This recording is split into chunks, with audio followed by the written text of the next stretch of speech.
In part 2, EJ Nickson, author of The Span, continues to share her writing experience and tips on battling imposter syndrome.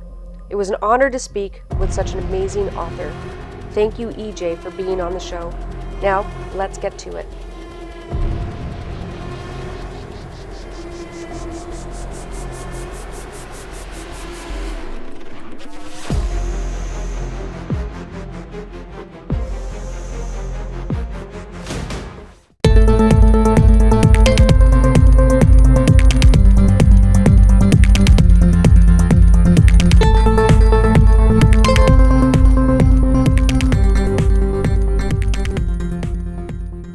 Let's talk about, because I love your description of this, imposter syndrome monster takes all of us together to slay. I think that was such a great quote that you came up with. So, and that we just have to all inspire each other to just do it. So what your moments of imposter syndrome, what did they look like? Because I've actually never asked anyone this specifically. I think even saying that there's like moments of imposter syndrome is really being generous. I feel like I live there. Um, and like in our first initial, I think of myself as a newbie author, and that I'm always, even if anybody asks me a direct question, I'm like, should I get to answer this? Because like, how am I going to help anybody? I'm just making this up. So I think imposter syndrome is very real in the author community, and I think that that's because a few things. One is that unless you are, Stephen King or Neil Gaiman, or somebody who's had immense fame Yeah. to come and tell you that you've done a good job, there's not a really good feedback loop as an author or as a writer, because you can talk yourself out of it, right? The 10 copies I sold were to my mom and my aunt and to my friends who adore me and are not going to say bad things about the book. So you can talk, no matter what level of kind of mild success you have, you can kind of always talk yourself out of it. Yeah. People like it because they tell me that they like it, because to tell me to my face that they didn't like it would be awkward. And so there's not a real good gauge of doing a good job when it comes to this. And I think that we also have all read things that are not good. And so you think, does that author know that this isn't good, or is this just not my taste, or what is it? And sometimes you're going to write things that aren't to other people's taste. So you're going to get negative reviews, you're going to get positive reviews.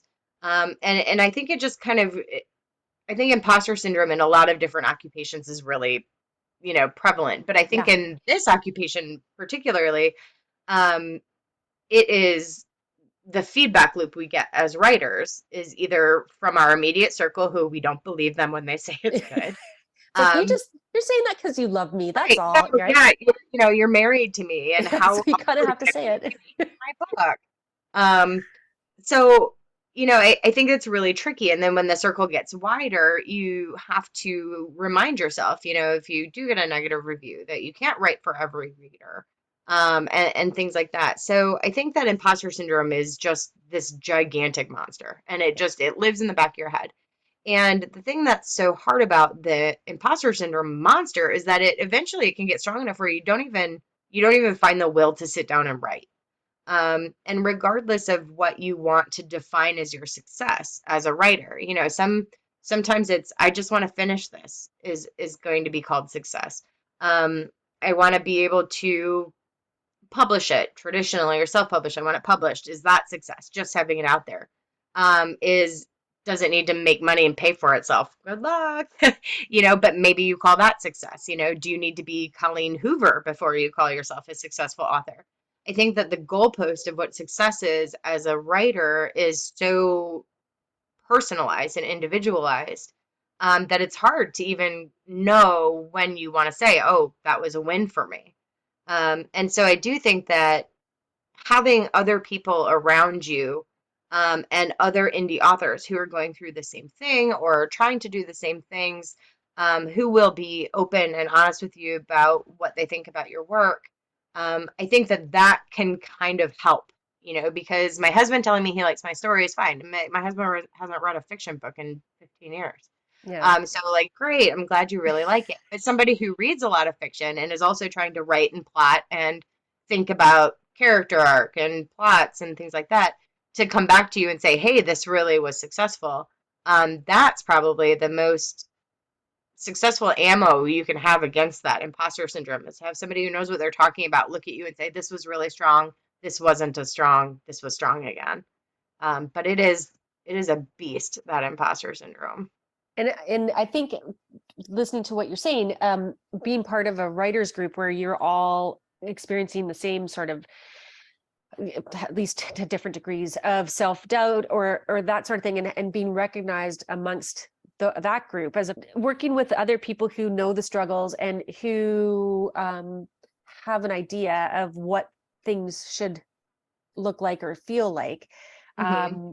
is invaluable to have that feedback. And also you're right about that defining success, because you may have the greatest book on the face of the earth, but in this time in life, I can't remember what the stat is, but there are thousands of books released a day, Yeah, especially with self-publishing and the ease of which KDP is made it accessible to everybody who has a computer, essentially, right? Um, right, so so just because you only got, let's say in the beginning, your books out to people you actually know, right. that you can't say to yourself, I'm not successful, because you're already at the bottom of a really steep climb. And how do Hmm. you differentiate yourself? And we can talk about marketing in a second, um, and getting the word out there and everything. But uh, yeah, like, and does success have to be like a cast in stone, right? Can you not take your successes and modify them with each step? So create goal related successes instead, and rethink as each phase goes along. Like, I think that this should be looked upon as a learning experience, and um like going through the publishing and getting the book out there. And like, I know in Toronto, I know a few people who have gone with small presses, right? And that doesn't guarantee anything, right? Some people are live on the sidelines for a really long time until something happens, someone discovers their work, and then they become enormous later, right? Right. There was this one writer, I think he's Southern. Oh, again with this memory thing. Oh my God. That's partially, I'll put a link in the. yeah. Confederacy of Dunces. So he was overlooked for a really long time. I can't remember his name. I'll put it around here somewhere. And then all of a sudden, someone happened upon his book, and I read it, and it's interesting. It's absolutely interesting, and it's one of those books where it's talked about, like, from its um not so much necessarily like that it's like a commercial success, but just about how it was written and things like that. And yeah, someone came upon it, and then all of a sudden he was in favor, right? So it's just, It's really hard. I think that the myth of, if the book is really great, it's going to sell great. That alone is just, it's wrong. And I think that we all know that there have been hugely commercially successful books that were okay. They're great. I mean, I sat down, I read the entire Twilight series. Do I think that she's done something magical for the world of writing? No, but it was a compelling story, and I read it, and I bought all her books. And so just writing a really good book in and of itself needs to be at least one goal where you're going to yeah. go, that's my success. That's great.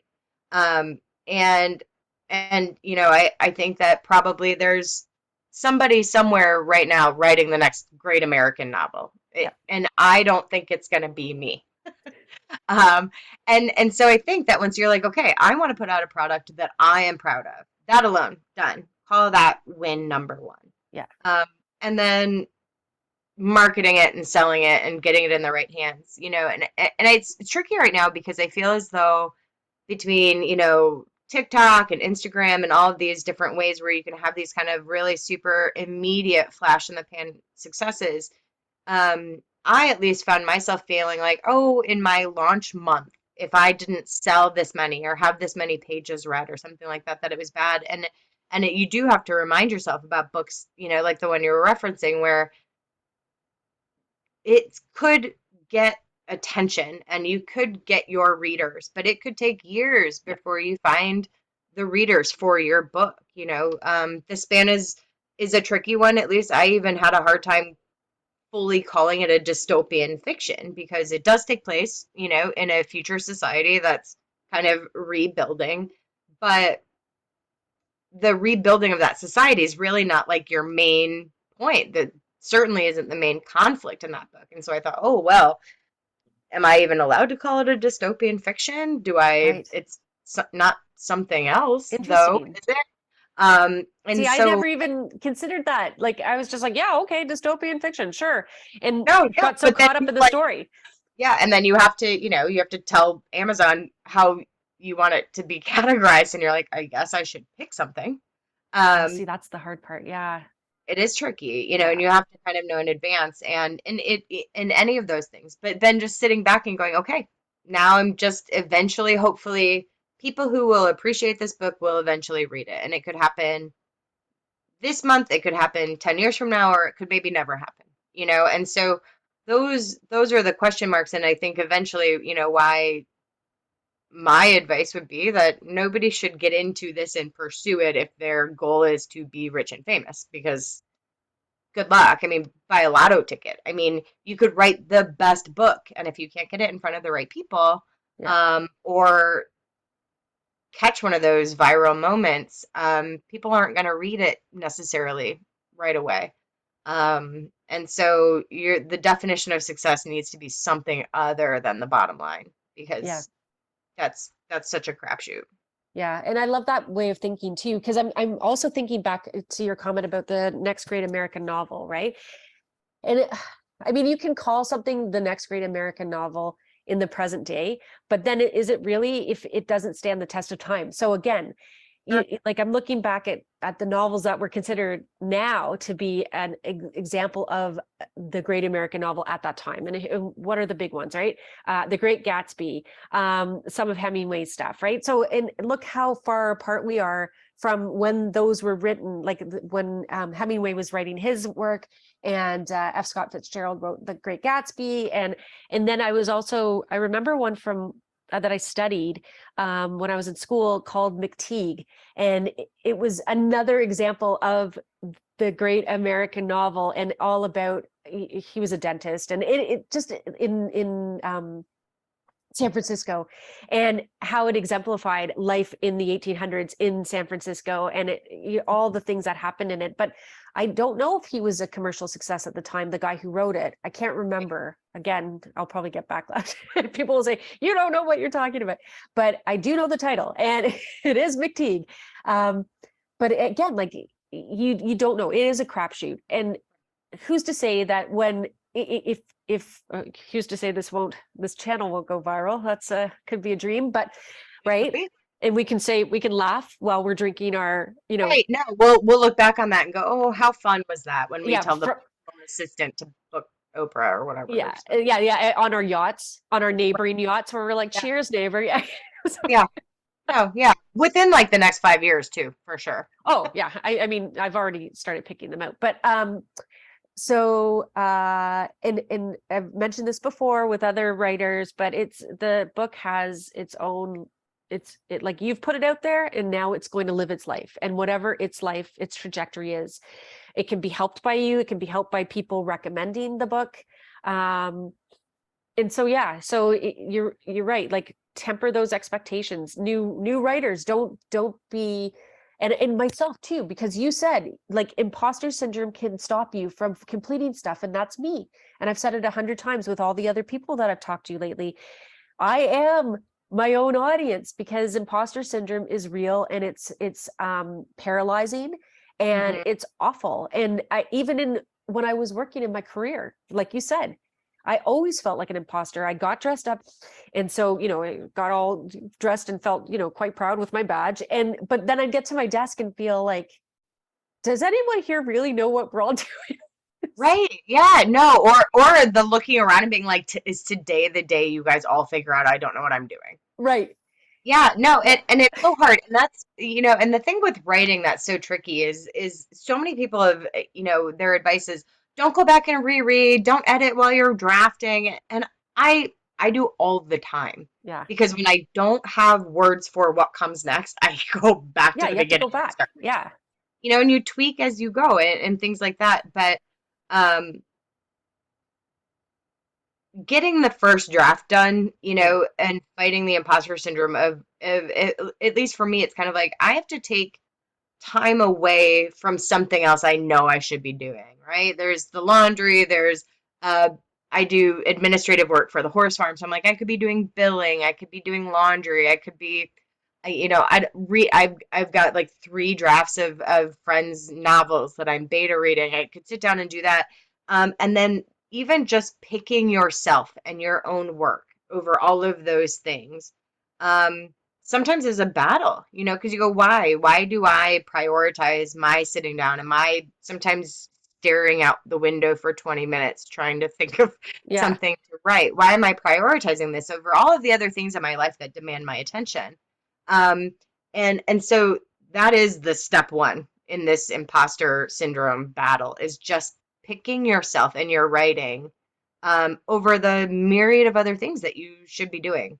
Yeah. Um, and for everybody, I think that's really different. I've spoken to people who get up at 5 in the morning to write, and I think of them as aliens because there's no way I would do that or could do that. But that's how they've carved out their time. That's what they've done to do it. And so just picking yourself in those moments, whether you can give it 20 minutes a day or 3 hours a day, picking yourself, that's step one. Yeah. And write the words. They're better than you think. Funnily enough, because people who actually watch this on YouTube will see same outfit. So I just interviewed another name, ED Hackett, and she was telling me that, when her dogs get up, or her dog, excuse me, gets up at, I think it was some ungodly hour of 4 a.m. And then she starts to write, and then she goes to work, and it works really well for her. And I fully admitted to her, good on you, because I'd be like, all right, going back to bed, see ya, because I'm a night owl and I know that about myself. Hence, the insomnia, obviously I think they're called circadian rhythms are completely Yep. off, and Yep. I'm living in a different, I'm probably supposed to be living in a different time zone. That's what I want to pretend. Somewhere tropical, not Right. Yeah, no, warmer for sure. where there's no winter. Like it. Anyway, that's a whole other story that makes me want to. No seasonal affective disorder somewhere where that doesn't exist. Right. Yeah. Yeah, no. Yeah. Maybe you just need California. Yeah. That's all. Oh God, California. That's where my heart is. I'm telling you. I'm telling you. But yeah, you have to find your rhythm. You have to give yourself grace. Someone else said that. Give yourself grace. Another author said it, and I thought that was such a beautiful. Two actually used that expression. Such a beautiful way to talk to yourself. Like, I'm giving you, me, whoever, grace to do this, and it's so lovely. And instead of, and this is where I battle a lot, because I get a lot of ideas watching YouTube or documentaries or things like that. I always come up with great story ideas, and so I'm always like, oh yeah, I'm gonna research tonight and watch. But you also have to cut out some things. Like, some things have to be sacrificed if you want to Right. make this happen. Oh yeah. Yeah, I mean, I know other moms, who every once in a while will sit down and give themselves a pedicure. Nope, I'll write. My feet are terrible. So there's something where you just you go, everybody hopefully, and I am speaking a little bit from a definitely privileged standpoint where, I would have time to give myself a pedicure. And I pick writing. And there are some people who don't even have that. And I don't want to pretend that there aren't people who don't have that. But I'm in a place in my life where, yep, I could try to do a little bit of self-care, whether it's a bath or sometimes I have to admit I do sacrifice some of what I would normally let be reading time to write. And so you do pick and choose the things that you're willing to give up to be able to do it. Some people it's sleep, just not me. Yeah, sleep is my favorite thing when I can do it. It's it's the great when you have a good nap, let's say. Oh, forget about it. There's nothing better. Sure. Maybe Maybe like a huge plate of pasta and then the huge nap. Oof, Yeah. yeah. Yeah, the carbs is always the way to go. Mm. Oh, But speaking about, yeah, being recognizing privilege, because that's a really hot topic of discussion right now. Hats off to the men and women that don't have the quote unquote time to, they're working their fingers to the bone, but yet you hear of these wonderful human beings who, despite that, still create, still do something, even if it's volunteering, or they, and so it it really puts things into perspective when someone, who doesn't have to work 5 jobs in order to uh, right. make enough money to feed whomever's in their household, or whoever. I can never get that right. Yeah, it's just one of those things. I think that, and this is completely unrelated, but effect. I always get the two confused, no matter how many times I look it up. Like, it's just a mental block on that. And yeah, but anyway, Good editors are important. okay, yes, and I was just actually going to get to that, because where did it say something here about editing? Oh, I can't find it now. Well, we did discuss, well, not so much about editing, but we did discuss like the whole agent debate. Is it worth it? Is it not worth it? Especially as a self-published person, could you even get, I don't even know why would you have an agent if you're self-published? That doesn't even make sense. So Yeah, I mean, I don't think you would. no. One of the benefits of the agent is that a lot of the big publishers do not accept any manuscript submissions unless they come from an agent. And so I guess you would do that if you were confident that you were going to be picked up, on the big five. Um, that would work. I don't know enough about what an agent does outside of helping you get a publishing contract. I would think, at least to me, where I am in my journey, I don't necessarily need an agent. I could really use a PR person. you know, I could really use like somebody to write a social media post for me, every day, or something like that. And I don't think agents do that, but I could be really wrong. Maybe the agents are really lining up podcast appearances and book signing events and things like that. But I don't know. I could really just use somebody to like manage social media and talk to a bookstore or something. Yeah. Well, and it's just another thing. Like, agents don't do it for free. They take a cut. Right. So again, it's like, well, where do you want your money to go? Do you, some people, well, not some people, like people are finding that to print like a hardcover book, as one of the children's authors I talked to talking about board books, how expensive they are, and that sort of thing. But I mean, the beauty of self-publishing is you can make those decisions and say, no, I don't want to spend my money there. But if you have an agent, and God love you, if you have an agent, then that must mean you're making some money, because people aren't going to work for free. Right. So they're going to Yeah. I want mean, you you to can be you can successful. get an agent before you're published, and but then they have to go champion it somewhere that's gonna really get it sold, Yeah. or else it's not worth their time. Yeah. Um, so yeah, that's not where I would want to spend my money. Yeah, it's oh boy. So there's another piece of advice that you had said during our initial conversation. And again, you come up with really good, like, gems, like really great things. So, and I actually I actually used your line the other day. I thought of you when I was like, that's the hill Good. you're gonna die on. And I'm like, Spread thank it you. around. Yeah. Here's my royalty check. So so um you said you get to take maybe 10 to 20% of your book and hold it precious. This is the hill you will die on to defend that part of the book. Right. Everything else needs to be fair game. You need to let other people advise you. So I thought, gosh, that was so eloquently put. So, you built such an image there, right? Holding on to this manuscript, and Yeah. Right.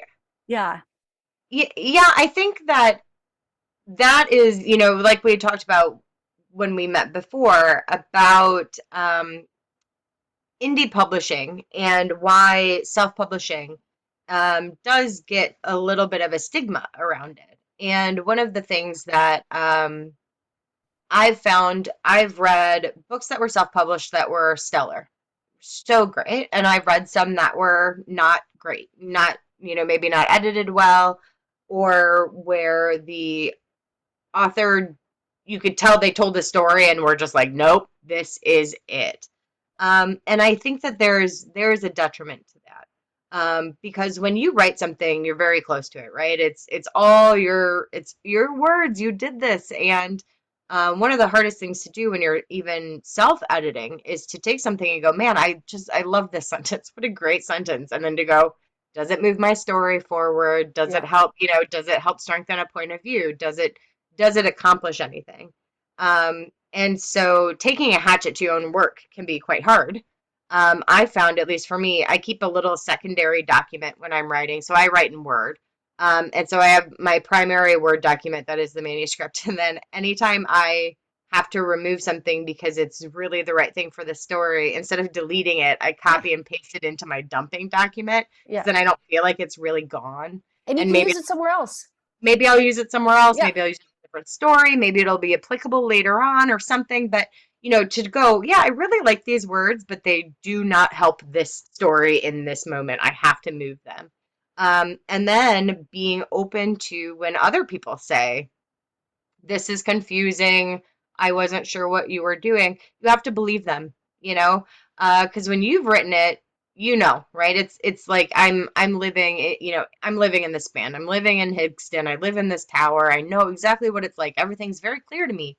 I made it up. I created it. And so I know it's there and I know it's really real and vivid to me.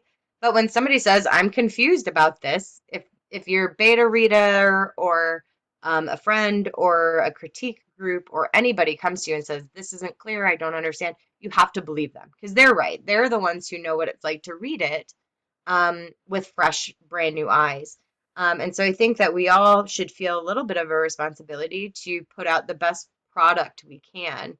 And that does mean being open to taking an axe and rearranging and moving things all over the place. But I do think that you should get to keep a little bit, whether it's, I wanted so and so to have a dog. Well, why does it have it? It has a dog. I don't know how to tell you. I The want him dog to is have not going a dog. anywhere.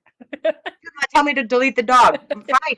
Die on the hill of whether or not the dog helps the story or not. If you really wanted it to have a dog and that's the thing, hold that near and dear. Protect it with, a little titanium bubble around it and don't let anybody tell you to change it. And then stick to your guns on that. But pick your battles there and go, okay, which things are you going to bubble wrap and refuse to change? But then everything else does need to be fair game because at the end of the day, it helps the industry, it helps other authors, and it helps yourself for your book to be the best version of it that it can be. And that does mean believing people when they tell you some things might need to change. And that's hard to hear. I mean, the first manuscript I ever got back from an editor,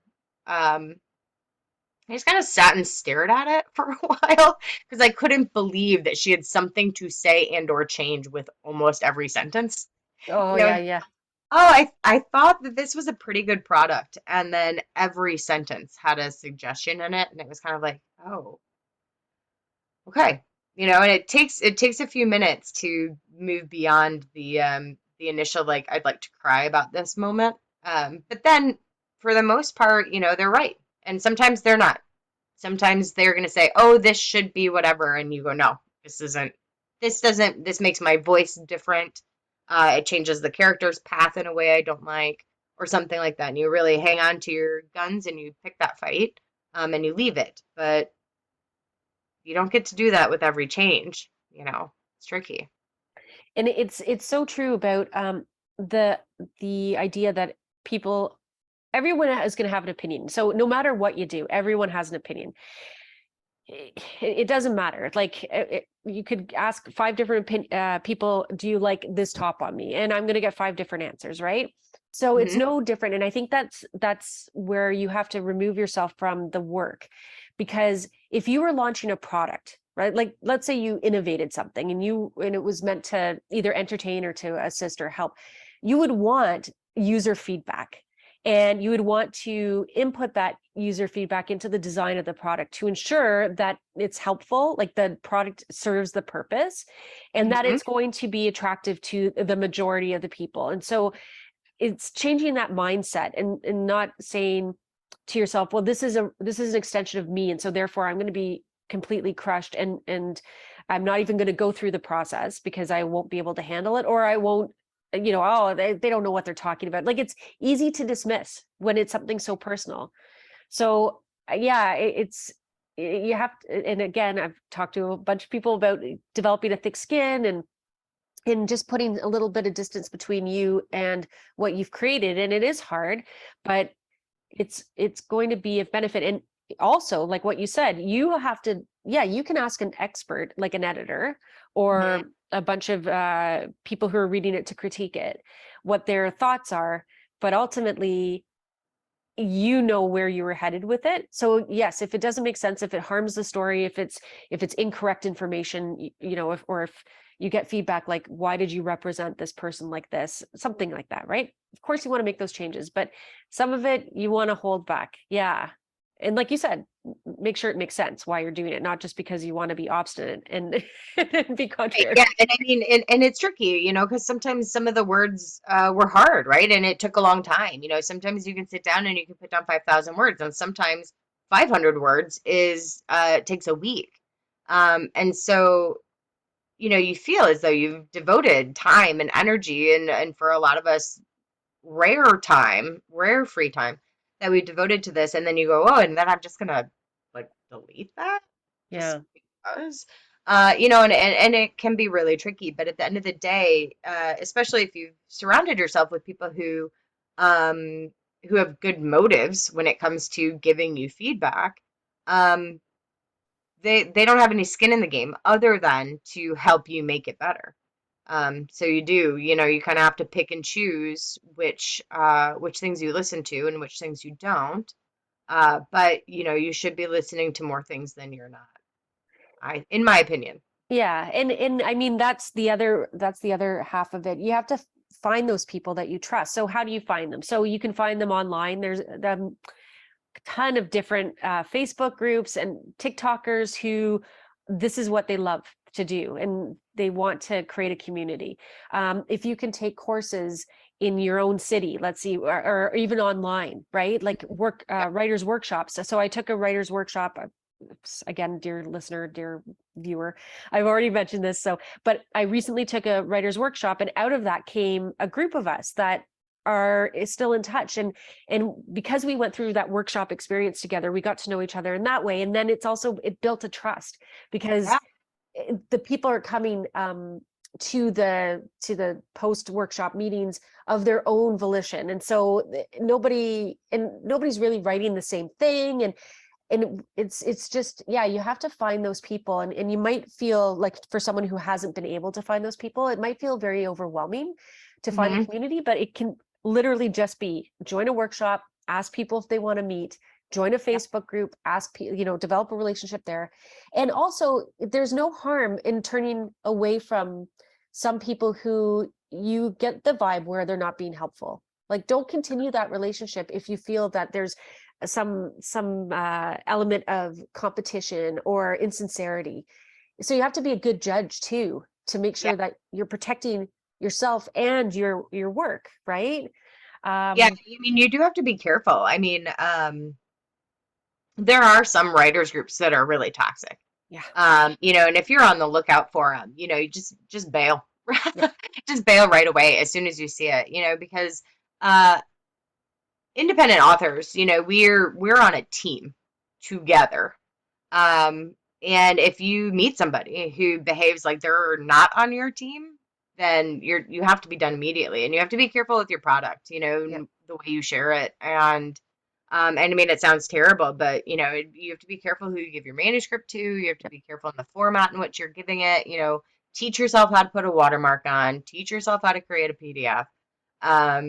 Especially if you're meeting writers online. Yeah. I'm fortunate enough now. I have a local writers group. I know where they all live. Yeah. Yeah. So I'm lucky now to have that community around me, but you do need to protect yourself, from people who are going to throw it up on a pirate site, people who are just kind of take and run with it. So you do have to be careful, but if you trust your instincts, and you find those people, it really is invaluable. Yeah. Yeah. And I find that oftentimes at the end of the day, like attracts like, right? Like, so if you are a genuine, helpful person, more times than not, well, you're going to attract someone who wants to take advantage, but you'll also attract the people who are like-minded and who are like, yeah, let's have this reciprocal relationship where we help each other to grow in whatever endeavor we're involved in. So yeah, and you can also form really deep connections, like really deep friendships through this sort of thing, which is an added bonus to it all, Yeah. because it's something that bonds people. Like the writing experience bonds people. You're bearing your soul in some cases. It might not be your personal story, but it is personal to you because you've created these characters or this situation, and you've got your heart in your Yeah, writing. absolutely. Absolutely. I mean, it's same as when you find good mom friends or, people who have, had similar traumas or anything like that. You do really find, um, for the most part, writers have a very similar set of struggles and things that they're trying to work through. And not being alone in that and having somebody else who's like, oh no, I absolutely this and this and this.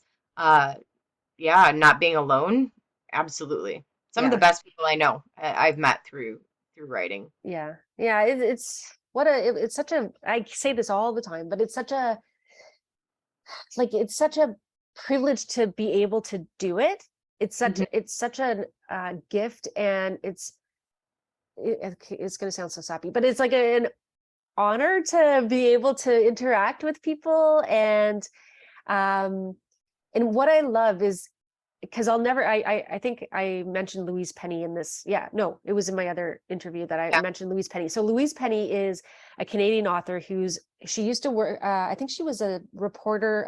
For sure, she was a journalist for maybe the CBC, which is our national broadcasting, or Uh-huh. another huge outlet. So anyway, and she started, writing, and I'm I'm sure it might be a little bit different now, but when she first started writing, novels, I went and met her at a local bookstore. And even with her success, as in her journalistic career, right? And then she has this first published novel out. Maybe it was her second, could have been her first.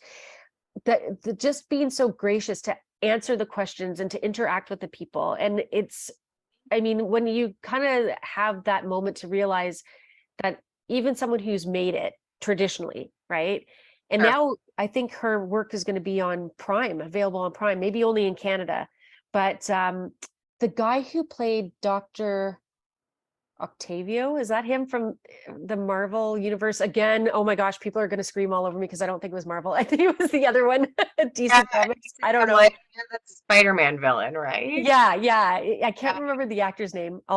It'll be here somewhere by the mysterious door. He's going to be playing her detective. Like, so, but I mean, none of this had happened at the time.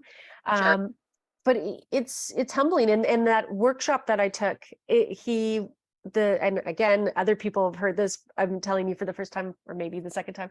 He is, a Giller Prize winner who led the workshop, and the Giller is a big prize in Canada, a literary prize, and so down to earth, so amazing. So that's what I'm really finding in this community, that you can have commercial success and you can still give back to those who are coming after you and may not follow in the same path. Sure. Yeah, so it's really lovely to be part of this community. It really is a great community, and I think that the people who do not add to it, in a negative way, they usually are pretty quick to show you who they are. And so the hardest thing for me is to be like, oh, I don't want anything to do with that, and then to Mm. find like the graceful way to phase out. But when you can phase out the people who are bringing that negativity, and then you just really are left with incredible humans. I mean, just so many incredibly inspiring people. I've never,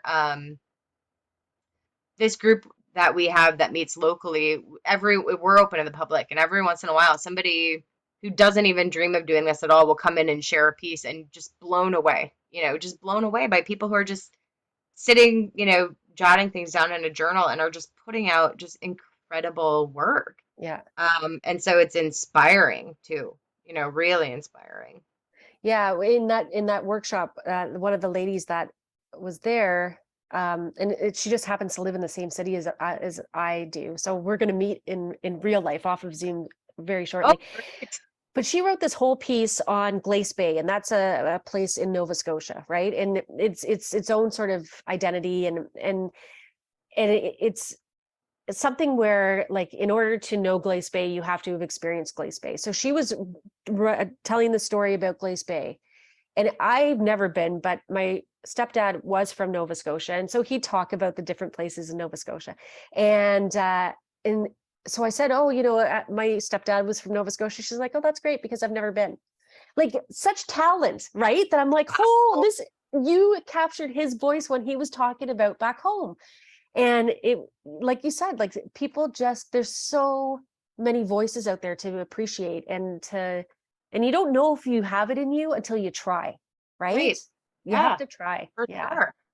Yeah. So we got off on a tangent there, but it was a beautiful tangent and I loved it. Um, was there anything else here? Oh, and the other thing that you said is that you should, as an indie writer or part of the self-publishing community, um, that each person should feel responsible or be responsible for keeping up a standard, Yeah. because this is the way, I think this is the way forward, right, for a lot of book publishing. And so what would a standard look like to you? I think that editing has a lot to do with it. I think that the multiple layers of editing too. So I think that if you've written something, especially, for me, obviously, like you said, I have a degree in biology. So I don't have you know, any sort of higher education when it comes to writing or English. And and I think that it is important that when we put out a product that we say is ready for readers, that ready for readers does kind of need to tick a handful of boxes. It needs to have a coherent story arc. It needs to have ticking some boxes when it comes to character development. So I think a developmental editor um, who will sit down and critically look at the pace and the flow and the structure of your manuscript is really important. And some people I know write that way naturally and very well. And I've read their first draft and I feel as though they've already accomplished all of that. So that doesn't necessarily need to be another human. But I do think that when you're writing it, if you're not going to have another person who's going to do that for you, that you should be familiar with those things, so that you're taking care of that. And Hmm. then I think just basic grammatical line copy editing and proofreading is really important. Because their readers will pick up a book and then put it down if there are a lot of errors. And then those are kind of the same readers who are really willing to go on Amazon and just blast you. Um, for me, when I read, if I'm seeing errors, I go through it. If the story is really strong, if Yeah. the story is not strong and the editing is really poor, I won't finish it. I used to be a I never not finish a book. Oh, Uh, right. Speaking You'd of feel good this grammar. moral obligation, and then you'd be like, I don't know Oh how yeah, to do. and I mean I used to force myself. Me And now too. that I that finding time to read is such a luxury for me. I don't force myself to finish books anymore. And usually if the story is a little weak, and the editing is good, I will push myself quite far. If the editing is poor but the story is great, I'll read the whole thing. But if they're both bad, yeah, I usually I've found that I'm now more willing to put things down. But I think that we all benefit from readers trusting self-published books to be strong, Hmm. and well edited and the cleanest, best version of them that they can be. And if readers don't trust that, I think that this trend towards so many more very talented authors going the self-published route, um, I think might get slowed down and mired Mm, by other books coming out that aren't being held to the same standards. yeah. Um, because I think readers at some point will lose the trust of the reader when it comes to self-published. Right now, fortunately, I mean, it sounds a little callous to say, but it's almost a little trendy to read indie authors right now. So you can see on some of the social media, some of these book talk or, you know, Instagram accounts that are big in reading, and they are priding themselves on spending a lot of time with indie authors and reading indie authors. And I think that's stellar because I think that it's so much more open and the talent pool becomes so wide when you allow self-published authors in. But I do think that we should all feel a little responsible for allowing that to stay at a quality in which readers can trust and will continue to pick up self-published books. And I Because think I it, don't think anybody wants to go back to the days of like there's only five ways that a book sees the light of day, and it's yeah. through these five publishers. And I also think that building the standard will, because right now I see the pricing all over the board, right? There's pretty standard pricing for traditionally published novels. I guess, the larger ones are a little bit more expensive. If you get it in hardcover, the trade paperback versus the Sure. paperback, blah, blah, blah. So there's all sorts of differences there. But you can expect nowadays, like when I was young, you could get a paperback for $5, less Right. sometimes, right? Dream. Now you go to the bookstore and that same paperback is, 15, $20 sometimes. And maybe in Canada, for some reason in Canada, everything is more expensive. They say it's because of the distribution, which may in fact be true, but I live almost in the States. Like I'm in Southern Ontario. We may as well be Right. geographically American, right? Because we're so low down compared to the Yeah, rest of you're Canada. like a truck should still be able to get to you Yeah, with like a if the right. truck is going to Buffalo, it's not that far to get here, Right. like, honestly. In fact, my friend lives in a small town on the St. Lawrence River, and you could swim to her American neighbors. Literally, I could swim, and I'm not a strong swimmer. Okay, so I'm just set. I should start shipping things to their house then. Yeah, yeah, and have like some aquatic method to get it across the border. Canada Border Services. I am not bringing No, in yeah, illegal things. please don't flag us. We don't Yeah, plan any. yeah, I'm not doing it. Um, but anyway, just to give you an image of that. So, but I'm finding that with the pricing with the self-published is all over the place, and I feel like, first of all, because you're responsible, the self-publishing author is responsible for all of these extra expenses, the cover design if you've gone that route, the editing if you've gone that route, the marketing if you've paid for ads, that sort of thing, that all has to be factored in, plus the cost of printing for a printed material. But that everything seems really artificially low, and that if someone dares to put a 12 or 14.99 price tag on their paperback, it's like, what? But that's Right. not how it should be, because if I went to the bookstore that is down the street from me, I would be paying that anyway. I would be paying that for an ebook anyway, right? Like $9.99 if I wanted to buy a traditionally published ebook. Yeah, So having that standard, I think, would also force the consumer, or force the authors to have enough impetus, or to actually put the book out for what it's worth instead of short selling sure. themselves, right? Yeah, and I think it depends too.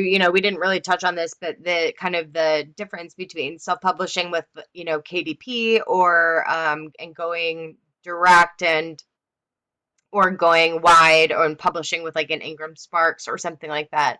Because some of that, if you put it on Amazon, you set your prices on Amazon, but sometimes Amazon will tweak them. Amazon will put it on sale, Amazon will make it cost more, Amazon, so there are sometimes where, that initial setup through KDP, you could say, this is where I think it's at. I priced my paperback for the span at $12.95 because that sounded, kind of for the page count and things like that, what it Yeah. was going to be comparable.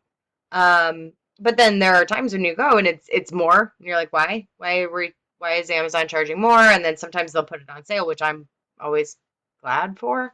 Um, but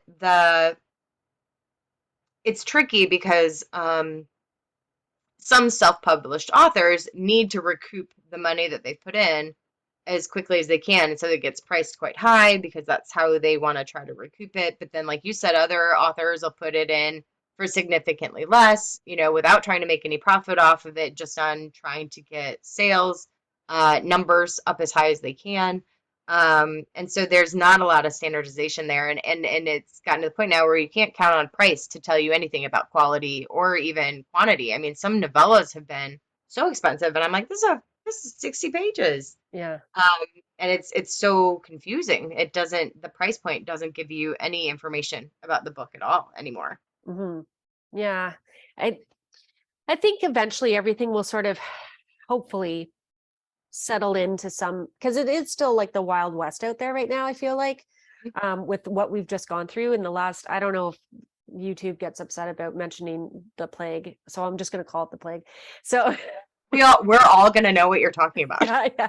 Um, during that time, people turned to this. They were like, I've got the time.